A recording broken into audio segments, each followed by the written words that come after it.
Welcome dear rockers, कैसे हैं आप सभी। तो आज हम देखने वाले हैं अ सिंपल प्लान। तो मूवी की शुरुआत में हम हैंक नाम के एक आदमी को देखते हैं जो कि मिल में काम करता है। हैंक एक छोटे से गांव में रहता है जहां की आबादी बहुत ही कम है। जितने लोग वहां पर रहते हैं वो सभी हैंक को बड़े अच्छे से जानते हैं और उसे बहुत ही अच्छा इंसान भी मानते हैं, क्योंकि हैंक की आदत है सबकी मदद करना और सभी के साथ बहुत अच्छे से पेश आना। तो आज का दिन न्यू ईयर का होता है, तो हैंक काफी जल्दी छुट्टी लेकर घर भी आ जाता है, क्योंकि वो अपने भाई जैकब के साथ अपने माता पिता की कब्र पर जाने वाला है। घर आने के बाद हम हैंक की पत्नी को भी देखते हैं जिसका नाम सारा है। सारा लाइब्रेरी में काम करती है और हैंक के बच्चे की माँ भी बनने वाली है। मतलब एक नॉर्मल सा परिवार है हैंक का। तभी घर पर जैकब आ जाता है जो अपने दोस्त लियोन के साथ आया हुआ था, पर पता नहीं क्यों लियोन को देखकर हैंक का मूड खराब हो जाता है। सोचता है कि जैकब इसको क्यों लेकर आ गया। तो जैकब भी कहता है कि यार गुस्सा क्यों कर रहा है, रास्ते में इसको इसके घर छोड़ देंगे। दरअसल दोस्तों लियोन एक नंबर का शराबी आदमी है। सारे गांव वाले उससे परेशान है, इसीलिए हैंक लियोन को देखकर बड़ा गुस्सा हो जाता है। अब ये तीनों कब्रिस्तान जाते हैं। तो वहाँ कुछ टाइम बिताने के बाद जैसे ये लोग आपस में बातें करते हुए घर की ओर आते हैं ना, तभी उनकी गाड़ी के सामने एक लोमड़ी गुजर जाती है और उस लोमड़ी को बचाने के चक्कर में जैकब गाड़ी जैसे ही साइड करता है, गाड़ी सीधे पेड़ से टकरा जाती है। किस्मत से तीनों बच तो जाते हैं, पर इस चीज से जैकब को बड़ा गुस्सा आता है कि बिला वजह लोमड़ी ने आज नुकसान करा दिया और अब लगता है इस लोमड़ी को मारना ही पड़ेगा। लेकिन हैंक के मना करने पर भी कि यार ये छोड़ दे, क्या छोटी सी बात को सीरियस लेता है। लेकिन जैकब नहीं मानता, इसीलिए हैंक को भी उसके साथ जाना पड़ता है। तो वो तीनों जंगल में आकर उस लोमड़ी को ढूंढने लग जाते हैं, लेकिन बस उनका टाइम वेस्ट होता है और कुछ भी नहीं। इसलिए लियोन बर्फ का गोला बनाकर इधर उधर फेंकने लगता है ताकि कम से कम यहाँ कर थोड़ी मस्ती तो हो जाए। लेकिन जैसे ही एक बर्फ का गोला वो सामने की तरफ फेंकता है, उस गोले से वहां रखी सारी बर्फ नीचे गिर जाती है, मानो वो बर्फ किसी चीज के ऊपर रखी गई हो। और जैसे ही वहां से बर्फ हटती है तो जो तीनों को दिखाई देता है ना, उन्हें अपनी आंखों पर यकीन नहीं होता, क्योंकि सामने एक पूरा प्लेन मौजूद था जो क्रैश होकर बर्फ के नीचे दबा हुआ था। वो तीनों तुरंत उस प्लेन के पास जाते हैं कि क्या पता शायद इसमें कोई जिंदा हो। लेकिन ये प्लेन ज्यादा बड़ा नहीं होता, उसमें सिर्फ पायलट का शव मौजूद होता है, जिसकी हालत देखकर तो ऐसा लगता है मानो महीनों से यहाँ पर पड़ा हुआ हो और इसे चील कौवों ने नोच नोच कर खा लिया हो। तो उस प्लेन को अच्छे से देखने पर उनको एक बैग मिलता है, इसीलिए वो तीनों उस बैग को लेकर निकल जाते हैं। पर उस बैग को जब खोलते हैं ना, उनकी आंखें फटी की फटी रह जाती है, क्योंकि उस बैग के अंदर नोटों की गड्डियां होती है और वो तो इतने पैसे होते हैं कि जल्दी से गिने भी नहीं जाते। तीनों को समझ नहीं आता कि आखिर प्लेन में इतने सारे पैसे कहां से आए। लियोन कहता है कि सुनो, मेरे ख्याल से ये पायलट कोई नशीली चीजें बेचने का डीलर होगा और जब शायद इसने डील पूरी की होगी और इनको लेकर जा रहा होगा, तभी इसका प्लेन क्रैश हो गया। तो एक काम करते हैं, हम तीनों ये पैसे आपस में बांट लेते हैं, जिंदगी सफल हो जाएगी हमारी। पर हैंक कहता है कि नहीं, ये पुलिस का मैटर है, हम इसमें फंस भी सकते हैं, बेटर ये है कि हम ये पैसे वापस रख लेते हैं। लेकिन लियोन कहता है दिमाग ठिकाने पर भी है तुम्हारा, ये प्लेन हमने ढूंढा है तो इसमें मिले पैसे भी हमारे हुए। तुम अपने बारे में सोचो, तुम्हारा बेबी होने वाला है, क्या इतने पैसे तुम कमा पाओगे कि तुम उसे अच्छी जिंदगी दे पाओ? नहीं ना, इसीलिए हम पैसे आपस में बांटेंगे। ये सुनकर हैंक भी पैसे बांटने के लिए रेडी हो जाता है, लेकिन वो कहता है सुनो, मेरी एक शर्त है, ये सारे पैसे अभी मेरे पास ही रहेंगे। अगर पुलिस को ये प्लेन मिलता है और न्यूज वगैरह में पैसों की बात नहीं होती है, तभी हम तीनों उन पैसों को आपस में बांटेंगे। लेकिन अगर न्यूज में ये बताया गया कि इस प्लेन से पैसे भी ले जाए जा रहे थे जो कि गायब है, तो मैं उसी समय सारे पैसे जला दूंगा। अगर शर्त मंजूर है तो ठीक है, वरना मैं पैसे यही रखकर पुलिस को बताने जा रहा हूँ, क्योंकि देखो पैसों के लालच में हमारी जिंदगी बर्बाद भी हो सकती है। ये सुनकर वो दोनों हैंक की शर्त तो मान लेते हैं और वादा भी करते हैं कि तीनों इस बात को किसी से शेयर नहीं करेंगे। तो तीनों फिर मस्त पैसों को गाड़ी में डालकर उसे गिनना शुरू करते हैं, जो कि टोटल होता है $4.4 मिलियन। उन्हें यकीन ही नहीं होता कि इतने पैसे। सोचते हैं इससे तो हम क्या नहीं कर सकते। तभी हैंक को सामने से आती हुई गाड़ी दिखाई देती है, तो वो दोनों से कहता है पैसे छुपा लो, तब तक मैं देखता हूँ कि यहाँ पर कौन आ रहा है। इसलिए वो लोग तुरंत पैसे छुपा लेते हैं। अब इसके बाद वहाँ पर काल नाम का पुलिस ऑफिसर आता है, जो इन्हें जंगल में देख कर कहता है कि अरे गाड़ी खराब हो गई है क्या तुम्हारी, जो रात गए यहाँ जंगल में रुके हो? अब हैंक कहता है हाँ ऐसा ही हुआ है, आप टेंशन मत लीजिए, हम मैनेज कर लेंगे। तभी वहां पर जैकब आकर हैंक से कहता है कि प्लेन के बारे में काल को गलती से भी कुछ मत बताना। लेकिन दोस्तों बेवकूफ ये बात इतनी जोर से बोलता है कि काल सुन लेता है और उनसे पूछता है अरे कौन से प्लेन की बात कर रहे हो तुम? अब हैंक भी अपनी समझदारी दिखाते हुए बात को घुमाते हुए कहता है कि नहीं नहीं, ये जैकब कुछ ज्यादा नशे में है, इसलिए ऐसी बहकी बहकी बातें कर रहा है, आप चले जाओ, हम थोड़ी देर में चले जाएंगे। ये सुनने के बाद काल वहां से चला जाता है। उसके जाने के बाद हैंक जैकब पर चिल्लाता भी है कि पागल है क्या तू, काल के सामने प्लेन का नाम क्यों लिया तूने? मुझे लगता है तुम दोनों के साथ रहूंगा तो पक्का फंस जाऊंगा। तो इसके बाद वो दोनों लियोन को उसके घर छोड़ देते हैं और हैंक सारे पैसे लेकर अपने घर आ जाता है। अब इतना बड़ा बैग वो घर में लाएगा तो जाहिर सी बात है उसकी पत्नी सारा वो बैग जरूर चेक करेगी। तो मजबूरन हैंक सारा को भी सारी बातें बता देता है कि हमें प्लेन से $4.4 मिलियन मिले हैं। इतने पैसे देखकर तो सारा का भी दिमाग घूम जाता है, क्योंकि भाई इतने पैसे उसने क्या पूरे गांव वालों ने आज तक कभी नहीं देखे थे। लेकिन सारा को परेशानी भी होती है इससे कि कहीं हम किसी मुसीबत में ना पड़ जाएं, क्योंकि जिनका ये पैसा होगा वो लोग अभी भी पैसों को ढूंढ रहे होंगे। तो वो हैंक से कहती, देखो एक काम करते हैं, कल तुम जैकब के साथ जाओ और थोड़े पैसे प्लेन के अंदर रख देना, ताकि जो पैसे ढूंढ रहा होगा ना और वो प्लेन तक पहुंच भी गया तो उसे कुछ पैसे मिल जाएंगे। इससे उसको ये लगेगा कि अभी तक कोई उस प्लेन को ढूंढ नहीं पाया, और थोड़े पैसे मिलने के बाद वो लोग पैसों की तलाश बंद कर देंगे, जिससे हमारे फंसने के चांसेस भी नहीं रहेंगे। हैंक को भी आइडिया सही लगता है, तो वो अगले ही दिन जैकब को सारी बात बताता है कि देखो हमें ये चीज करनी है। जैकब भी मान जाता है, तो वो दोनों उसी जंगल में जाते हैं। वहां पर आकर हैंक अपनी गाड़ी में जैक लगा देता है, ताकि अगर कोई उन्हें देखे तो वो ये कह सके कि गाड़ी यहाँ पर खराब हो गई थी तो टायर बदल रहे थे हम। अब हैंक जैकब को आसपास नजर रखने को कहकर पैसों को रखने चला जाता है। लेकिन तभी जैकब को सामने से स्टीफन नाम का आदमी अपनी स्नो बाइक पर सवार प्लेन की तरफ जाते हुए दिखाई देता है। और ये देखने के बाद तो जैकब की टेंशन सीधे ऊपर। वो स्टीफन से पूछता है, क्या काम है तुम्हें, बताओ। स्टीफन कहता है, एक्चुअली मैं अपनी लोमड़ी को ढूंढते हुए यहाँ पर आया हूँ, वो इसी ओर भागी थी, मैं भी वहीं जा रहा हूँ उसे ढूंढने के लिए। जैकब और ज्यादा डर जाता है कि अगर इसने प्लेन देख लिया तो मुसीबत हो जाएगी। तो जैकब उसी वक्त स्टीफन पर हमला करके उसे मार देता है। और हैंक जब दूर से ये चीज देखता है तो उसकी भी हालत खराब हो जाती है। सोचता है जैकब ने क्या कर दिया, लेकिन अब गलती हो चुकी थी। स्टीफन की लाश मिली तो फंसेंगे दोनों। इसीलिए हैंक उसे कहता है, तुम एक काम करो, गाड़ी लेकर घर जाओ, मैं स्टीफन को उसकी स्नो बाइक पर बैठाकर उसको ब्रिज से नीचे फेंक देता हूँ। इससे सभी को लगेगा कि ये एक एक्सीडेंट था। इसीलिए जैकब गाड़ी लेकर तो चला जाता है। तो वहीं हैंक स्टीफन को ब्रिज के पास लेकर जा रहा होता है, लेकिन स्टीफन को आ जाता है होश, क्योंकि वो अभी तक पूरा नहीं मरा था। वो हैंक को देखकर धमकी भी देता है कि मैं पुलिस को बताऊंगा, अब देखना कि तुम लोगों ने मेरी जान लेने की कोशिश की। हैंक तो डर जाता है कि ये क्या हो गया। वो स्टीफन का मुंह दबाकर इस बार अच्छी तरह उसे मार देता है और उसे स्नो बाइक के साथ ब्रिज से नीचे फेंक देता है। इसके बाद तो जैकब के पास आता है। जैकब बहुत डरा हुआ होता है कि क्या सच में स्टीफन मरा भी था या फिर नहीं।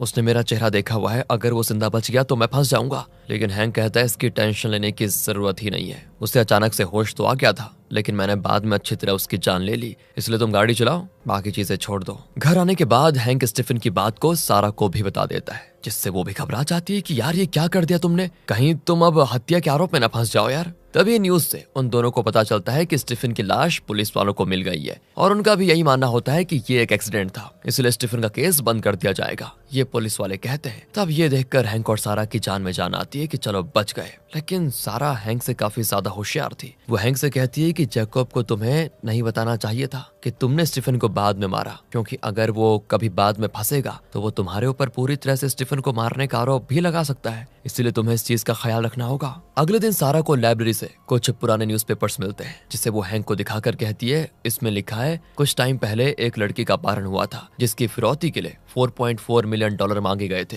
लेकिन पैसे मिलने के बाद भी अपहरण करने वालों ने लड़की को मार दिया और पैसे लेकर भाग गए। लड़की को 2 भाइयों ने मिलकर मारा था। न्यूज़पेपर में उनकी फोटोज भी होती है। वो हैंक से कहती है, क्या इन दोनों में से किसी को तुमने प्लेन में देखा था, क्योंकि मुझे लगता है यही वो फिरौती वाले पैसे हैं। हैंक कहता है, पायलट का चेहरा तो पूरी तरह से बिगड़ा हुआ था, ठीक से देखा नहीं जा सकता था, वो ठीक से मैं कह नहीं सकता कि यही वो है, लेकिन हाँ ये तो मैं दावे के साथ कह सकता हूँ कि प्लेन में 2 नहीं बल्कि सिर्फ एक इंसान मौजूद था। और अब तो हमें पता चल भी गया है कि ये फिरौती के गिने हुए पैसे हैं, तो आधे रखकर फायदा भी नहीं है, और हम तो उनको खर्च भी नहीं कर सकते, क्योंकि पुलिस वालों ने उन सारे पैसों पर निशान लगाया होगा। अगर मार्केट में इस्तेमाल किया गया तो हम पकड़े जाएंगे। सारा कहती, नहीं ऐसा नहीं है, अपहरण करने वालों ने साफ कह दिया था कि उन्हें बिना निशान वाले पैसे चाहिए। इसीलिए हैंक भी सोचने लगता है कि अब क्या किया जाए। अब रात को लियोन हैंक के घर पर आकर कहता है कि देखो मुझे मेरा हिस्सा चाहिए, मुझे अभी पैसों की सख्त जरूरत है। लेकिन हैंक तो साफ मना कर देता है कि अभी हम पैसे खर्च नहीं कर सकते। और ये सुनने के बाद तो लियोन उसको धमकी देते हुए कहता है, देखो मुझे जैकब ने सब बता दिया है कि तुमने स्टीफन को मारा है,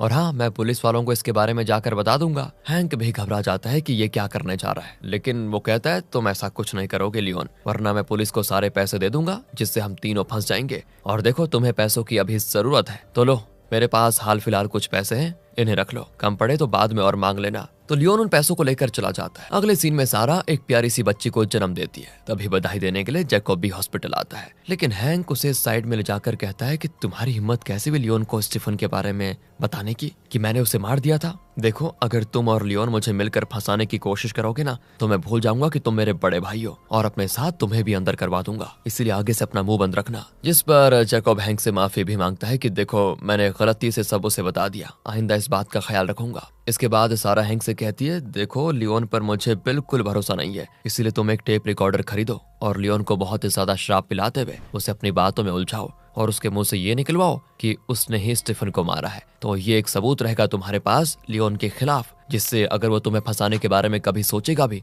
तो तुम ये टेप दिखाकर उसे धमकाना। हैंक मान जाता है और वो जैकब को भी इस प्लान में शामिल कर लेता है। इसके बाद वो दोनों लियोन के घर पर जाते हैं और तीनों मिलकर खूब दारू पीते हैं। तब जैकब कहता है अगर बाई चांस हैंक फंस जाता है तो मुझे समझ नहीं आ रहा कि हैंक पुलिस के सामने कैसे कन्फेस करेगा कि उसने ही स्टीफन को मारा है। उसकी तो पुलिस वालों के सामने हवा निकल जाएगी। अब लियोन हंसते हुए कहता है कि अरे मैं बताता हूँ ना, देखो अगर हैंक पुलिस वालों के सामने फंसता भी है तो वो ये कहेगा देखो मुझसे गलती हो गई, मेरी वजह से स्टीफन की जान गई, इस हादसे को एक्सीडेंट दिखाने के लिए मैंने ही स्नो बाइक ब्रिज से नीचे फेंकी थी, इस तरह बोलेगा और पुलिस के सामने अगर फंस गया तो। एंड यहाँ पर हैंक उसकी ये बात रिकॉर्ड कर लेता है और वो जाहिर सी बात है इस पार्ट से उसे ब्लैकमेल करेगा। किस पार्ट से? जहां से वो ये कह रहा है मुझसे गलती हो गई, ये मेरी वजह से स्टीफन की जान गई वगैरह वगैरह। और फिर वो ये बात लियोन से भी कह देता है ये प्रूफ रहेगा मेरे पास तुम्हारे खिलाफ, ताकि तुम मुझे धोखा देने के बारे में कभी सोच भी ना पाओ। ये सुनने के बाद तो लियोन डर जाता है और कहता है धोखेबाज कहीं के, ये सब तुमने प्लान किया हुआ था क्या पहले से? और तुम्हारा भरोसा क्या है? क्या पता तुम मुझे कल मार दो और फिर पुलिस को ये रिकॉर्डिंग दिखा दो, मैं तुम्हें जिंदा नहीं छोड़ूंगा। अब वो सीधे हैंक पर गन तान देता है। जैकब भी गन लेकर आया था। वो लियोन को कहता है कि रुक जाओ वरना मजबूरन मुझे गोली चलानी होगी, लेकिन लियोन नहीं मानता। वो रिकॉर्डिंग मांगने के लिए हवा में एक गोली चला देता है ताकि डर से हैंक वो रिकॉर्डिंग उसको दे दे, पर जैकब की गन से गोली चल जाती है जिससे लियोन बेचारा वहीं पर अपना दम तोड़ देता है। बताओ यार क्या करने आए थे और क्या हो गया। लियोन के मरने के बाद उसकी पत्नी नैन्सी भी डर जाती है और पुलिस को फोन करने के लिए जा ही रही होती है। तभी हैंक उससे कहता है कि देखो ये सब गलती से हुआ है, हमारी कोई गलती नहीं है। नैन्सी इतना ज्यादा डर जाती है कि वो सीधे उन पर फायरिंग शुरू कर देती है। तभी अपनी जान बचाने के लिए हैंक नैन्सी को भी शूट करके मार देता है। देखा, पैसों के लिए अब तक 3 लोगों की जान चली गई है, जबकि अभी तक वो पैसा किसी के इस्तेमाल में आया ही नहीं। दोनों के मरने के बाद हैंक घर में जा जाकर इधर उधर गोलियां चलाता है, जिसके बाद खुद पुलिस को फोन करके कहता है कि लियोन के घर में गोलीबारी हुई है जिससे दोनों मर गए, आप जल्दी आ जाओ। पुलिस के आने से पहले हैंक गन से अपनी फिंगरप्रिंट मिटा देता है और गन को लियोन के हाथों में रख देता है। इसके बाद वो जैकब के पास आता है जो बहुत ज्यादा डरा हुआ होता है क्योंकि 3 लोगों की अभी तक जान जा चुकी है। हैंक कहता है देखो पुलिस के सामने हमें सावधानी से जवाब देना होगा, जैसा मैं कहता हूँ वैसा ही तुम्हें करना होगा। तुम ये कहना कि हम कुछ काम से लियोन के घर आए थे जहाँ लियोन ने काफी ज्यादा शराब पी रखी थी और नशे में होकर वो घर में इधर उधर गोलियां चलाने लग गया, जिस गोलीबारी में नैन्सी को एक गोली लग गई और उसने मौके पर ही अपना दम तोड़ दिया। इसके बाद तुम ये भी कहोगे कि वो हमें शूट करने के लिए हमारी तरफ बढ़ा तो सेल्फ डिफेंस में तुमने उस पे गोली चला दी, तुम ये कहोगे, समझे? अब इस चीज पर जैकब हामी भर देता है। वो दोनों पुलिस को यही बयान देते हैं। हैंक की बात पर पुलिस को भरोसा भी हो जाता है क्योंकि लियोन जाना माना शराबी था और हैंक एक रिस्पेक्टेड बंदा इस गांव का। इसके बाद बेचारा लियोन और उसकी पत्नी का अंतिम संस्कार दिखाया जाता है। अब अगले सीन में हैंक अपना बाल कटवा रहा होता है, तभी वहां पर काल आता है जो हैंक से कहता है क्या तुम जैकब के साथ कल पुलिस स्टेशन आ सकते हो, क्योंकि एक FBI ऑफिसर मैक्स किसी क्रैश प्लेन की जानकारी निकालने के लिए आया हुआ है, वो तुमसे कुछ सवाल पूछना चाहता है। ये सुनने के बाद हैंक की घबराहट चालू। वो घर आकर सारा से कहता है कि देखो हम सारा पैसा लेकर अभी शहर से भाग जाते हैं वरना फंस जाएंगे। सारा कहती है अब भागेंगे तो और ज्यादा फंसेंगे, एक बार जाकर तो देखो वो पूछना क्या चाहते हैं। तो हैंक जैकब के साथ काल के स्टेशन आता है जहां मैक्स भी मौजूद था।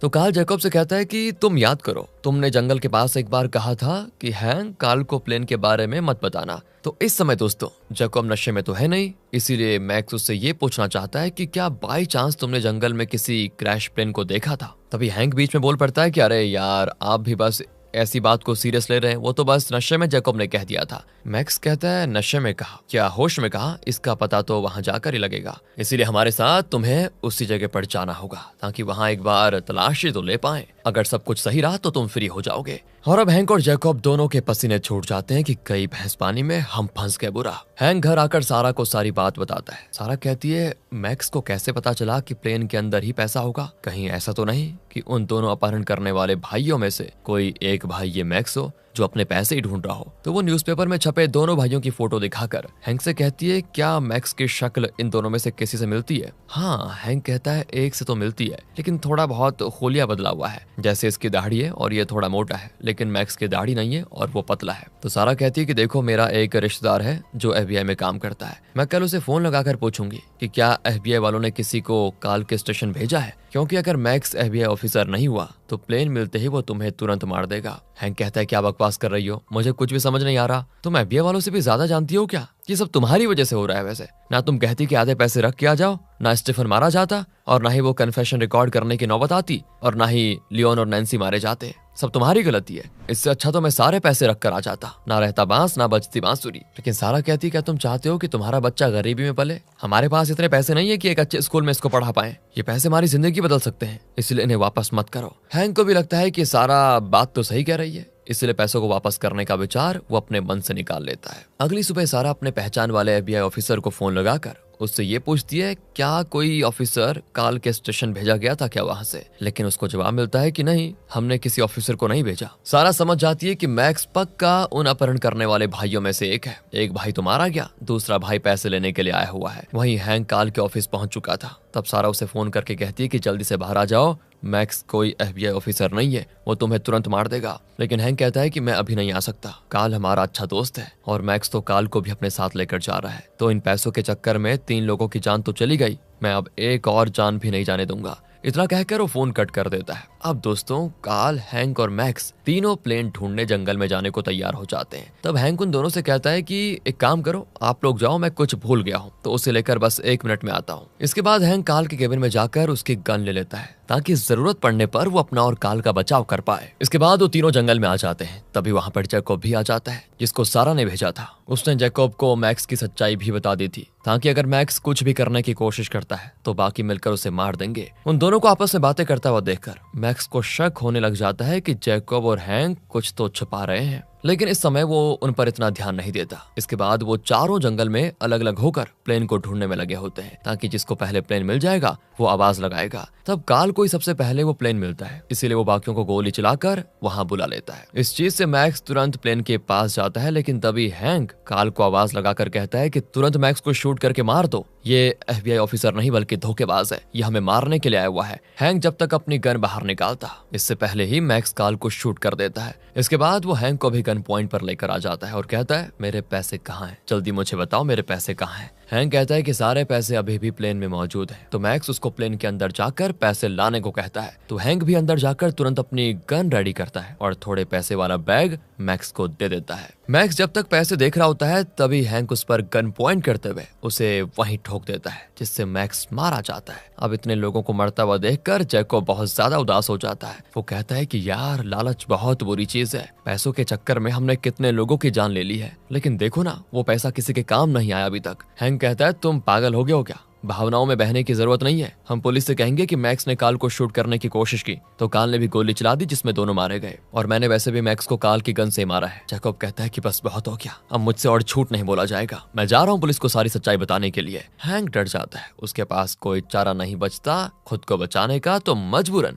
जैकब को भी वो मार देता है। सच में दोस्तों, उन पैसों ने कितने लोगों की जिंदगियां बर्बाद कर दी। सच कहते हैं बड़े लोग, लालच बुरी बला है। अब वहाँ कुछ ओरिजिनल FBI ऑफिसर आते हैं जो हैंक से पूछताछ करने के लिए आए होते हैं। उन्हें पता चल जाता है कि हैंक ने मैक्स को शूट करके मारा है ताकि काल को बचा पाए। वो लोग हैंक से कहते हैं कि मैक्स को मारकर तुमने बहुत ही अच्छा काम किया, क्योंकि हमें पता चल गया है कि मैक्स उन्हीं अपराधियों में से एक है जिन्होंने अपहरण किया था। दूसरे भाई की लाश हमें प्लेन के अंदर से मिली है, पर उन्हें भी जो पैसों का बैग मिलता है ना, उसमें पैसे काफी कम होते हैं। ऑफिसर हैंक की हिम्मत देखकर उसे कुछ पैसे भी दे देते हैं और कहते हैं, दोनों भाई तो मर गए, अब बचे हुए पैसे जल्द ही मिल जाएंगे अगर कोई उन पैसों को इस्तेमाल करता है तो। क्योंकि दोनों भाइयों ने कहा था पैसों पर कोई निशान नहीं लगाना, तो हमने निशान तो नहीं लगाया, लेकिन नोटों के सीरियल नंबर्स नोट कर लिए थे, ताकि बाद में कोई भी उन सीरियल नंबर वाले नोट को यूज करे तो हमें पता चल जाएगा कि बचे हुए पैसे किसके पास हैं। हैंक के पैरों तले जमीन खिसक जाती कि हो गया काम, इतनी मेहनत की, अपने भाई तक को मार दिया, लेकिन पैसे किसी के काम नहीं आए। इसीलिए गुस्से में वो आकर अपने सारे पैसों में